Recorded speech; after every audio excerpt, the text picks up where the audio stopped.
You know, the critics are saying, oh, Farrakhan talking all this black talk and went over to this white man, L. Ron Hubbard. Stop.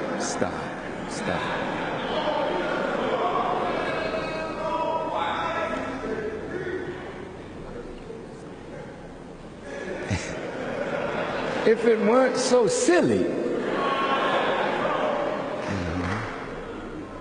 I am you. I haven't changed my religion. You know, all the prophets taught us to seek truth. From the cradle to the grave. I said, wherever knowledge is, you should seek to be a possessor of it.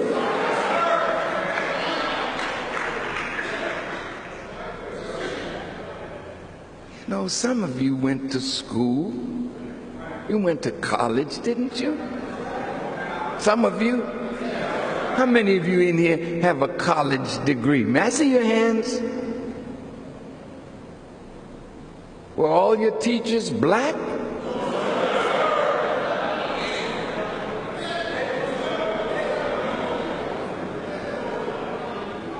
They weren't?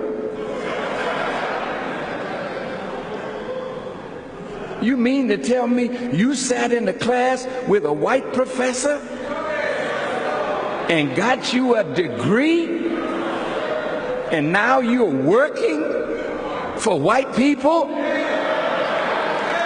getting a salary? Did you ask your teacher, how many times have you called black people nigger?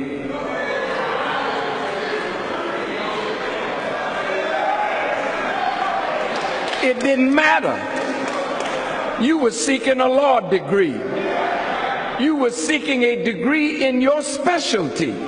So it didn't matter what religion that person was, what race or ethnic group they belonged to, because you didn't go there to join their race or their ethnic group or to condemn them for being white or Asian or Hispanic or black.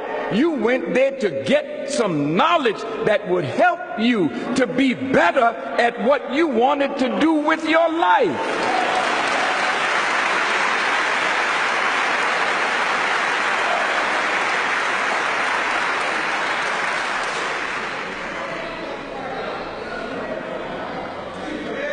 You know, I have been fighting cancer since 1999 or 98 when we discovered it, or 97, and it almost killed me. My first experience with doctors was at Howard University Hospital, because I saw a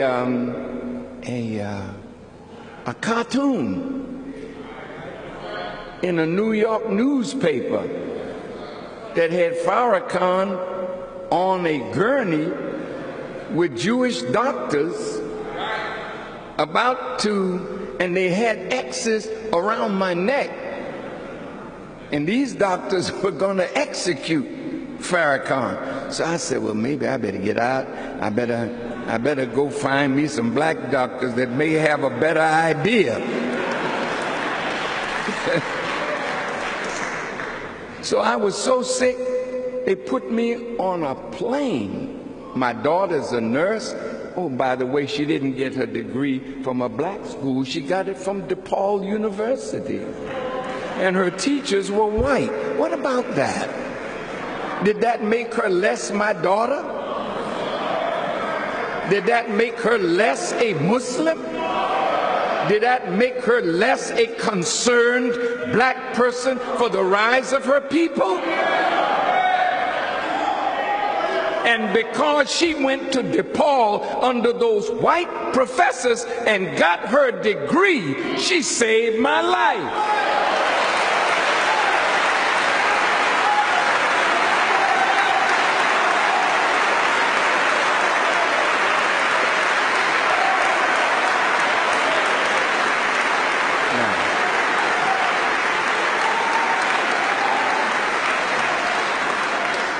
Now, I'm going to close this point, and I don't want to visit it again.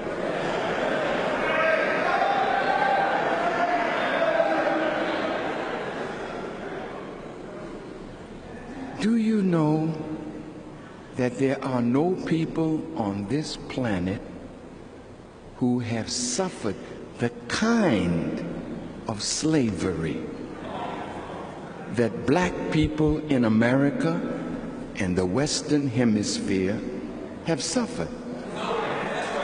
Now, everybody has their suffering. I mean, there's no ethnic or racial group that hasn't endured some kind of suffering. But yours has been the worst. Worst how?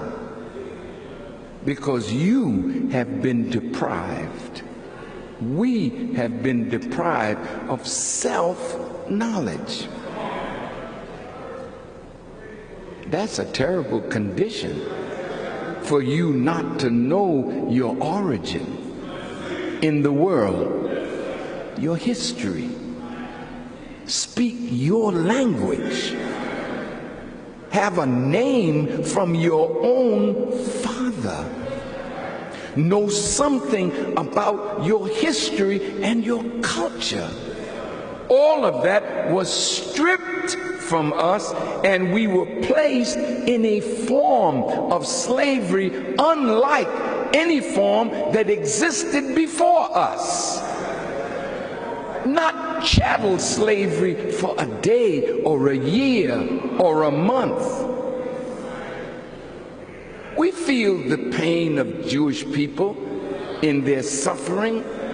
Some of them said they suffered for 5,000 years. I don't think so, but even if you did, fine.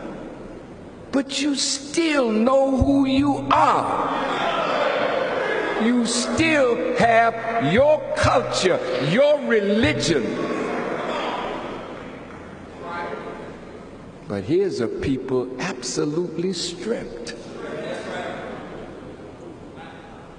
Our manhood totally destroyed. Our women ravished before our eyes.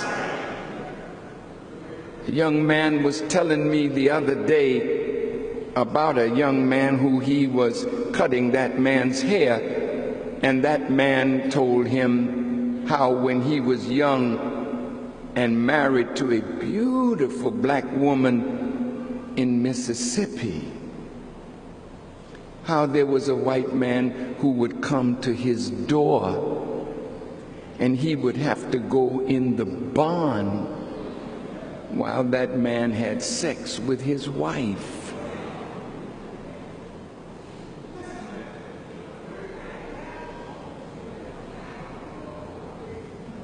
She would be crying and saying, oh, she didn't want to have any relationship with that man. But his manhood was not such that he would die before he let another man take advantage of his wife, kill the man, kill himself, kill his wife, before he let anybody just have her like that.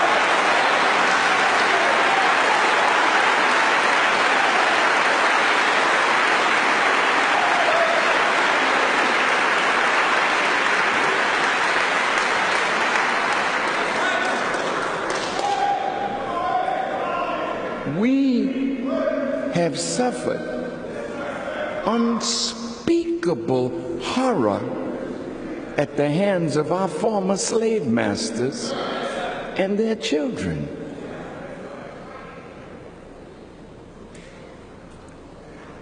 Look at your women. How many of them have grown up in this world with their virtue intact until they married? How many of them have been raped, are the victims of incest? how many of them have been abused, you would be shocked. I'll leave over there and come over here. How many young men in this audience have been abused sexually by men in the community, friends?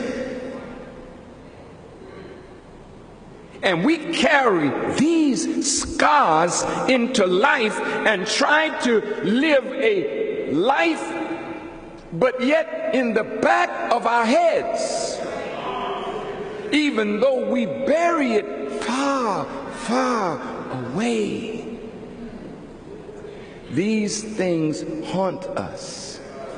These things are impediments to our human development and progress. Islam is magnificent. It's beautiful. We search the scriptures, as you will see and hear today, and we come up with wonderful teachings from the Honorable Elijah Muhammad, and God himself has guided us. But I found something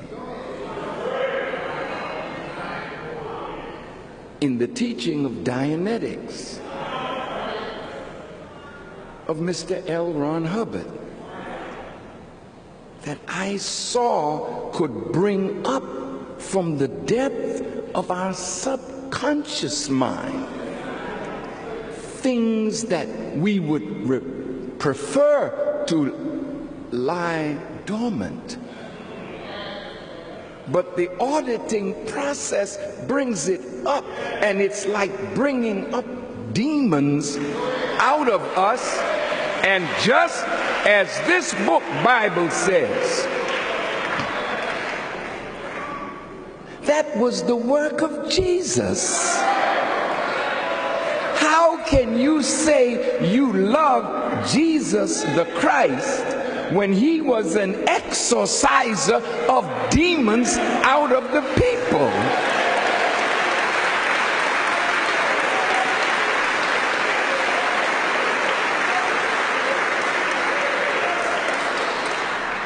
And when the demons were coming out, they were screaming.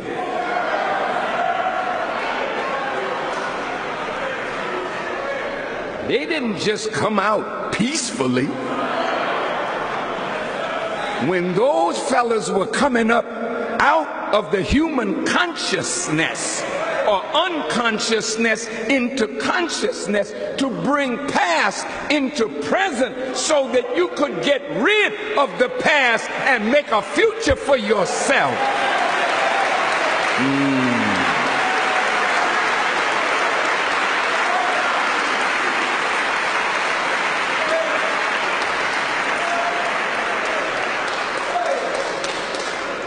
How could I see something that valuable and know the hurt and sickness of my people and not offer it to them?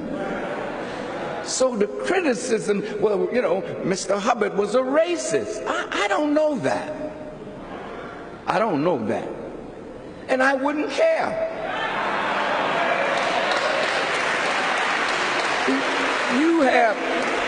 You don't have a good understanding of racism.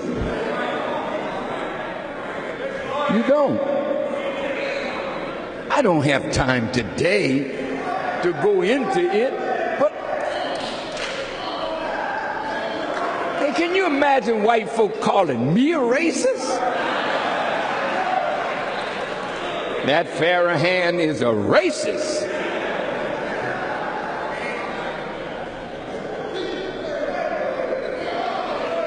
Wait, how am I a racist? Well, you talk bad about white people. No, white people history talks bad about them.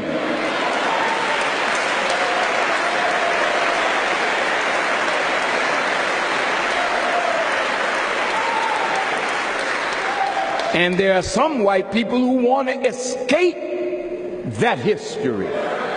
and tried to be better than their fathers.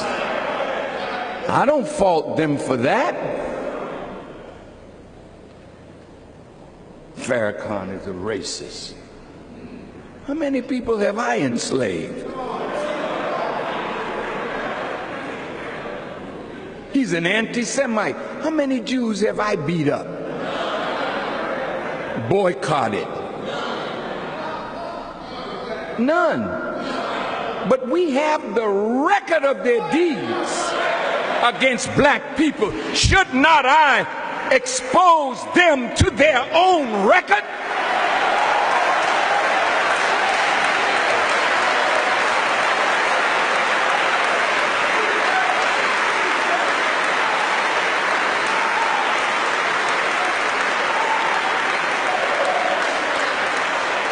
Some of you, my silly brothers and sisters, would say, get over it. Get over what?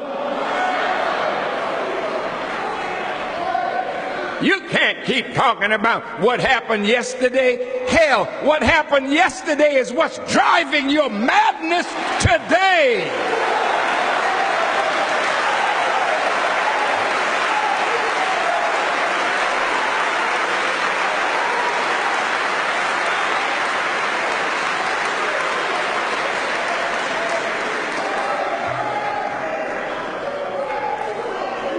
So I found a tool that I know can help us. And I thank God for Mr. L. Ron Hubbard. And I thank God for his research and teaching. He's gone on now. So if he was a racist, that went in the ground. But I didn't find racism in his book.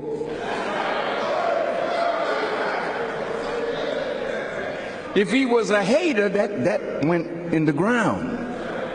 But I didn't find hate in his books.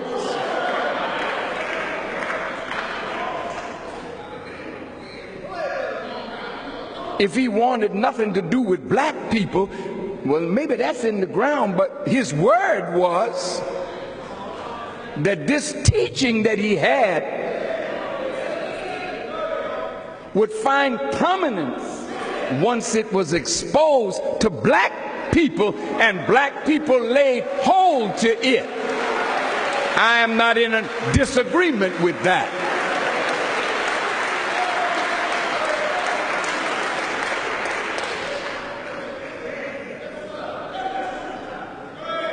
So you can continue to criticize me.